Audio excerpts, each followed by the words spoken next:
Bien, eh, ahora partimos, Claudio Blanco, nuestro segundo segmento. Vamos al tiro a lo que nos convoca, si te parece.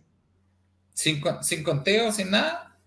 Sin conteos, sin comerciales, sin nada, vamos a ¿En lo que nos serio? ¿Así? convoca de inmediato. Para todos aquellos que nos están viendo, esta es la quinta edición de A lo que nos convoca, programa que ya se está haciendo tradicional en elpensador.io. Eh, lo que nos convoca en este segundo bloque tiene que ver, y vamos a usar como gancho, algo que está pasando esta semana. Esta semana hemos estado hablando de los derechos de la mujer, ¿cierto? Ha sido la Semana de la Mujer, ha sido el 8M, miles de mujeres y también de hombres han estado en la calle recordando esto que aconteció un 8 de marzo de 1908, cuando más de un centenar de mujeres murió en un incendio mientras protestaba por sus derechos conculcados como trabajadoras. Pero junto con eso, yo quería tomar este tema. Lo que tenemos hoy día es una situación en la cual muchas mujeres, de manera, por la cultura, por cómo está constituida nuestra sociedad, tienen un derecho que hoy no está siendo visto. Parece que nadie lo ve. Y tiene que ver con el cuidado del adulto mayor. Quiero decir hoy que hay millones de mujeres que por la condición en que está constituida nuestra cultura, nuestras sociedades, se tienen que hacer cargo de sus padres ancianos, de sus abuelos ancianos, y nadie más se hace cargo. No hay una responsabilidad ni de sus parientes varones, ni como sociedad respecto de nuestros adultos mayores. Y ha sido precisamente la mujer la que ha tenido que hacerse cargo de esto.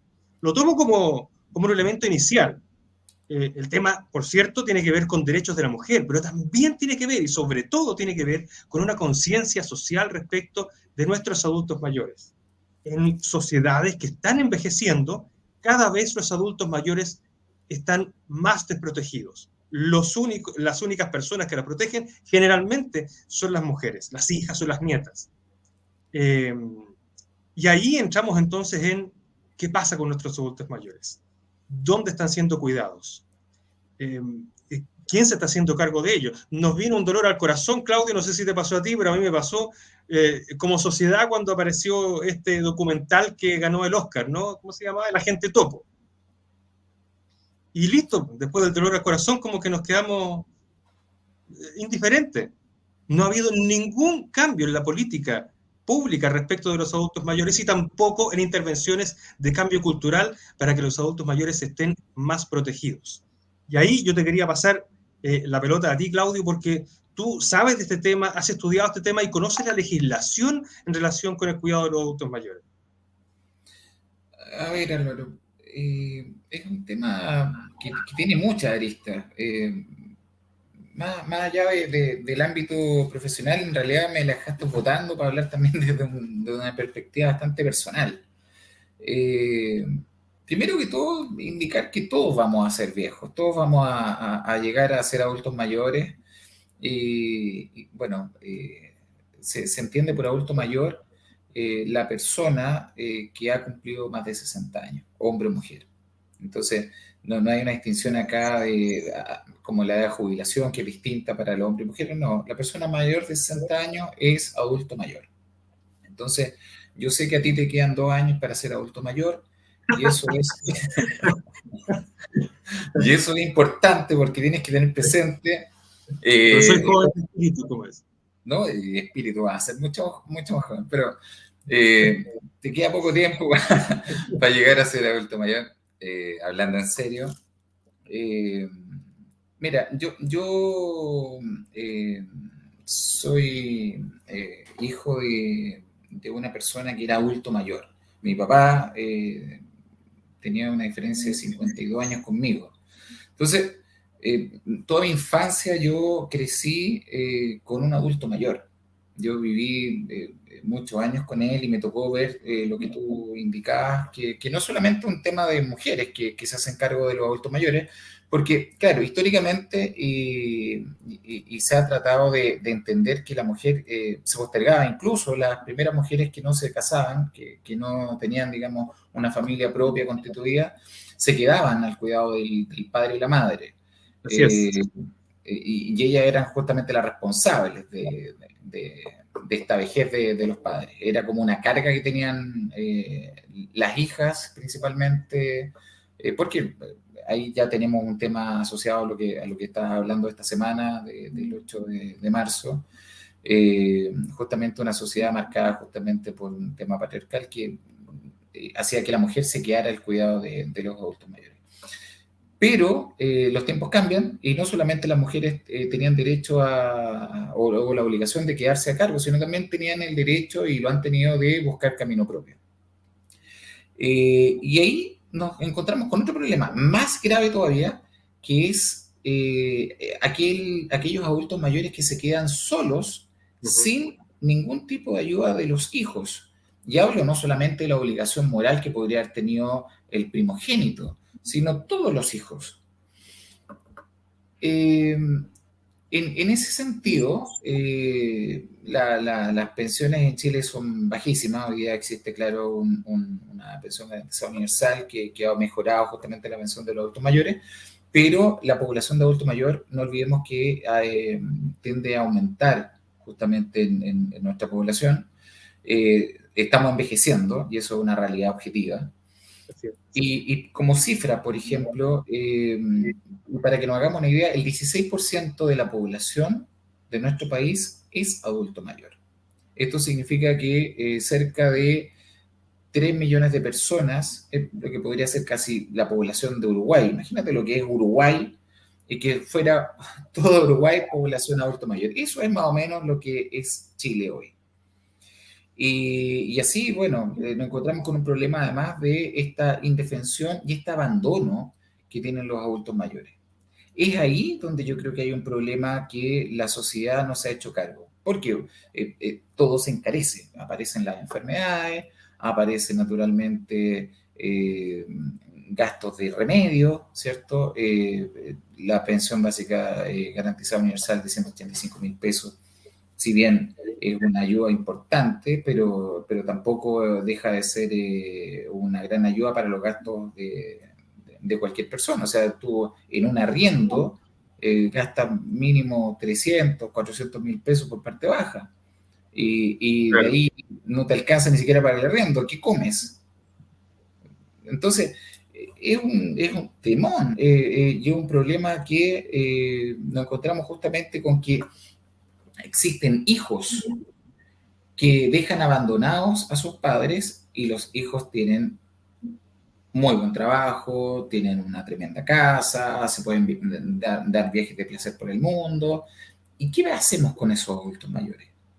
¿Qué se puede hacer con esos adultos mayores? Creo que alguna vez lo hablamos nosotros. Ahí es donde vinculamos un poco el tema del derecho a alimentos. Y el derecho a alimentos, que está consagrado en el Código Civil, en el artículo 321, indica que se deben alimentos a el cónyuge, a los descendientes, y el número tercero dice a los ascendientes.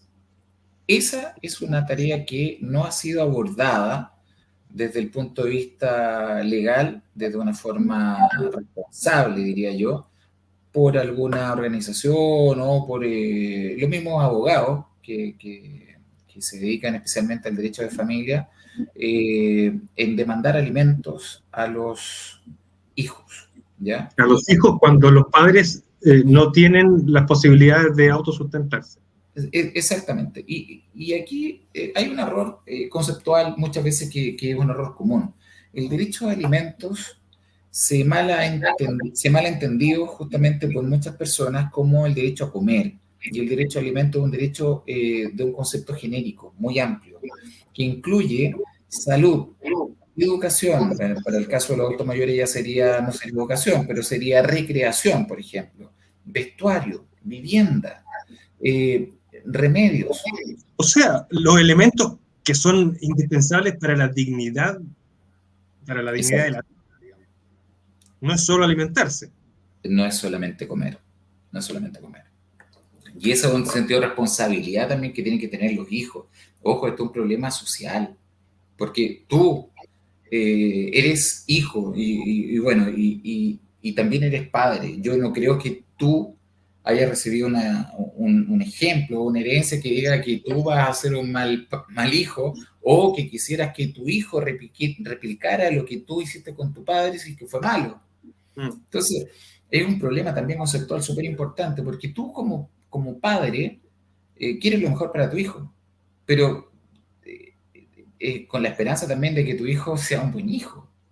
Sí, ese es el tema. Sí, y entendiendo buen hijo, fíjate, como una obligación, eh, eh, a ver, que como tú bien dices, va más allá de lo material. Una cosa es que yo provea el que los padres ancianos o los abuelos, si es que el abuelo no tiene, tengan un acceso a medicamentos o llevarle el fin de semana, qué sé yo, algo de mercadería para que pueda cocinar. Pero hay un elemento que es esencial y insisto con el agente Topo porque nos ganamos un Oscar como país, nos enterneció el corazón, mucha gente lloró y estaba con Ford al lado viendo esa película, pero se enterneció con estos abuelitos que algo de cariño empezaron a tener entre ellos, qué sé yo, pero es mucho más complejo que eso, porque lo que había detrás de ese documental es lo que hay detrás de la realidad de los adultos mayores de nuestro país, y es el abandono. Esa es la palabra, abandono. O sea, la obligación de la que estamos hablando, que es una obligación mínima, fisiológica, si usted quiere, para que el abuelito pueda seguir viviendo, para que el adulto mayor pueda seguir viviendo en términos fisiológicos, pero nadie puede seguir viviendo en términos fisiológicos si no tiene lo que estaba ahí en ese documental. Tiene que ver con la compañía, no dejarlos solos. No, nadie puede vivir absolutamente solo. Y los abuelos empiezan a vivir, los adultos mayores empiezan a vivir a partir de cierta edad una realidad que usted a lo mejor ni se imagina, porque usted y yo vamos a un cine a veces, vamos con los niños a un parque, estamos acompañados la mayor parte de nuestro tiempo. Los abuelos empiezan a vivir desde una cierta edad en adelante con la muerte de todos sus amigos. Los que están vivos empiezan a ver a todos sus amigos morir, empiezan a ver a todos sus parientes morir de esa misma generación, y después se encuentran con que están solos porque sus hijos, sus nietos no los van a ver, no los llaman por teléfono. Imagínense lo que fue en pandemia. Entonces, ese abandono es el que tiene que estar como parte de este tema. Es un abandono físico, es un abandono de estar con el otro. Lo que tú hablas del abandono es súper clave, porque, como te decía, yo crecí con mi papá, que era adulto y mayor, y tenía la costumbre de todos los días, conversaba con él. Media hora, una hora, qué sé yo. Y cuando se muere mi papá, se muere mi mejor amigo. Fíjate, yo sabía historias de él, pero que ni te cuento. Y él conocía amigos míos o historia mía, lo que me pasaba. Era una relación muy, muy, muy bonita en ese sentido. Por eso te decía que es un tema vivencial. Uno cuando tiene el afecto va más allá de incluso lo material, porque el adulto mayor necesita la compañía, ¿cierto? No sentirse abandonado, como dices tú. Te pongo un ejemplo, también muy cercano. Mi suegro falleció hace poco más de un año y él vivía solo y quería vivir solo. Tenía unas enfermedades y mi señora, complicada, estaba tratando de ayudarlo y le digo, llévalo a la casa. Que no quería, que sí quería, que no. Y lo llevamos a la casa y necesitaba cuidados especiales, que es un poco lo que pasó con lo que dices tú de la película, que se tuvo que ir a un hogar. Ese tiempo que estuvo viviendo con nosotros, yo estoy seguro que mi suegro después al final tenía problemas ya de memoria, no reconocía. Pero ese tiempo uno lo atesora. Mi mujer lo atesoró mucho porque estuvo acompañando a su padre hasta los últimos momentos de su vida. Entonces, no sentirlo abandonado. Pero fíjate que en familias, y no en esta familia, en familias numerosísimas, muchas veces un hijo o dos hijos son los que se hacen cargo. Y como decíamos al principio, generalmente las hijas, ¿eh? Sí. Y por un tema también claro, de crianza, pero quizás de sentido de familia, porque las mujeres tienen una concepción de la familia mayor, digamos, un desarrollo más elaborado que el hombre. El hombre podría tener muchas familias, qué sé yo, o quizás más hijos, y eso hace que la familia la vaya atomizando quizás, pero en el caso de la mujer, cuando tiene el concepto de familia bien estructurado, lo cuida. Oye, hay unas cifras que son bien preocupantes, Claudio, fíjate, estaba revisando un estudio de la Universidad del Desarrollo, del Centro de Políticas Públicas, que señala que en Chile, del total de adultos mayores que tú mencionabas, que están del orden de casi los 3 millones, hay más de 410.000 que viven solos. Imagínate. 410.000. Ahora, no ¿Y en todos... qué condiciones? No dice, pero simplemente es la constatación de que hay muchos que viven solos. Ahora, de esos 410.000, claramente hay un número que viven solos, pero que a lo mejor son habitualmente visitados por sus hijos o por sus nietos. Pero hay un porcentaje probablemente de ellos que no. Y hay comunas donde se va concentrando. Por ejemplo, mira, dice que en la región de Valparaíso es la que tiene mayor proporción de ancianos solos. Y hay comunas, como la comuna de Providencia, donde tú tienes una gran concentración de ancianos que viven solos. Sí, pero es que hay una cifra que habría que desmenuzar un poco más con lo que estás diciendo tú, que son los que viven en los hogares, porque quizás eso también se considera que viven solos. No, no están considerados aquí. No, esos viven en comunidad.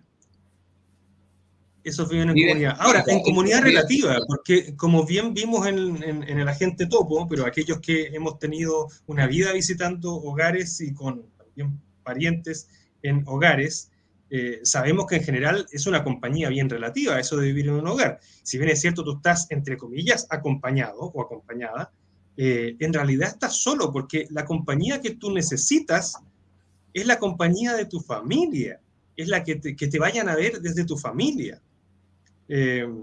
Dicho sea de paso, pero que no se tome como una obligación, si eso es lo complejo. Porque bueno, es una obligación moral. Familia, sí, pero es que esa obligación moral no puede llevarse, digamos, a la sensibilidad de la persona.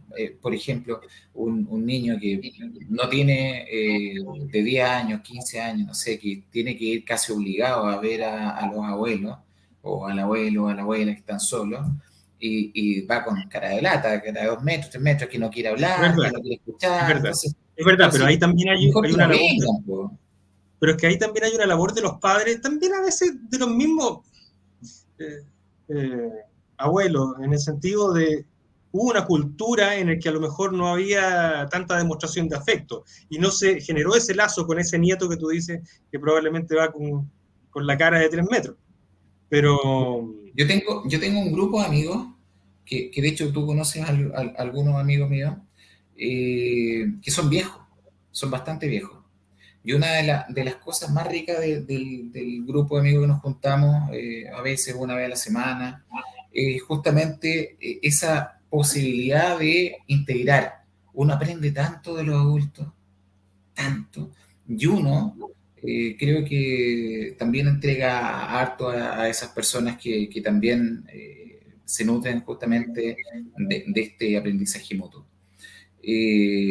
Cuando existe una ayuda fraterna o una ayuda real, uno dice realmente, chuta, por aquí va la cosa. Entonces, eso que tú dices es súper cierto, es verdad. Hay que aprender de los adultos mayores y hay que verlos de otra forma, no como los viejitos molestos que siempre repiten historias. Porque cada uno de nosotros, probablemente ya cuando empezamos a peinar canas, para nuestros hijos también somos viejitos molestos y contamos la misma historia siempre. Mis hijos me lo repiten a cada rato y se ríen de mí. Pero no, es verdad. Y eso que todavía me falta, como dices tú, un par de años para llegar a adulto mayor. Pero hay que aprender del adulto mayor y hay que valorarlo.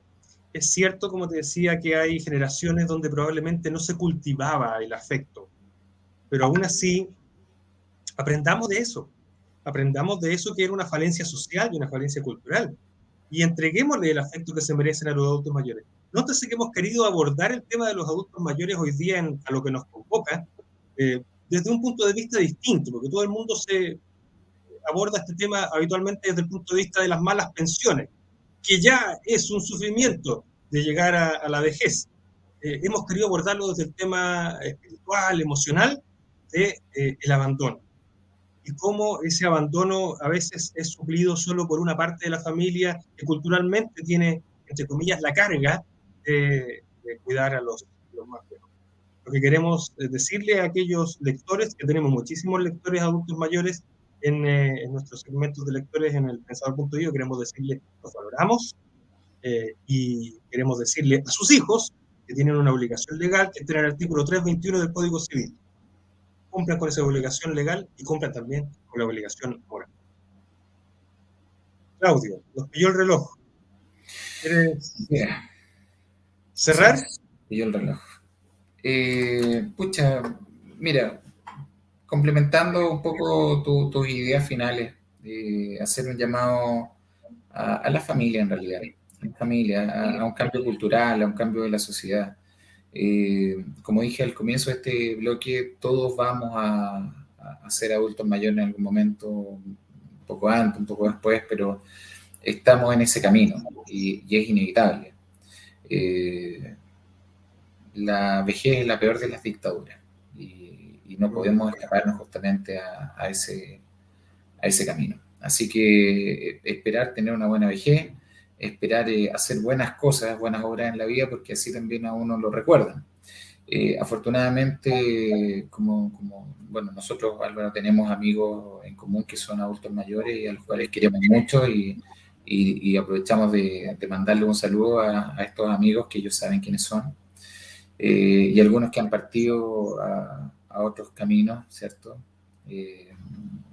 Así que eso, simplemente hacer una invitación, un llamado a la reflexión y a las familias que no apoyen solamente económicamente, sino desde el punto de vista de lo espiritual, que es ahí donde realmente se siente la compañía para estas personas que la necesitan. Sí, y aprovecho de cerrar mandándole un gran saludo a mi padre, que es adulto mayor, y sigue siendo mi mejor amigo y mi mentor. Abrazo, padre. Abrazo, Claudio, y abrazo a todos. Álvaro, antes que nos vayamos, vuelvo a hacer de nuevo la famosa invitación a la marcha del 2 de abril por la ley de autismo. Y ya tengo confirmado justamente la participación de la presidenta de la Agrupación de Autismo de Chile. Entonces, nuestro próximo programa es sobre el trastorno de espectro autista, ¿sí? Tengo la fecha, no sé si va a ser el próximo efectivamente, porque de acuerdo que tenemos también... o puede que sea a fines de marzo. Exactamente, sí. Así que, pero uno de estos programas, lo más probable es que ya estemos conversando directamente sobre la ley de autismo y de los trastornos de espectro autista en general. Ese es un tremendo tema. Gracias, Claudio, por la gestión. Un abrazo. Gracias a todos. Que la fuerza los acompañe. Chao, chao.